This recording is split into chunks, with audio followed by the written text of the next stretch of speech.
के डाले लगल जीजा शेखर के छोटका चोली में।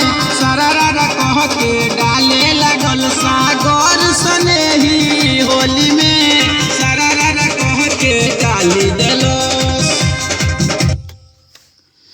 नमस्कार प्रणाम, हम भोजपुरी सिंगर सागर सनेही यादव तमाम भोजपुरी श्रोता के पैर छू के प्रणाम करतानी।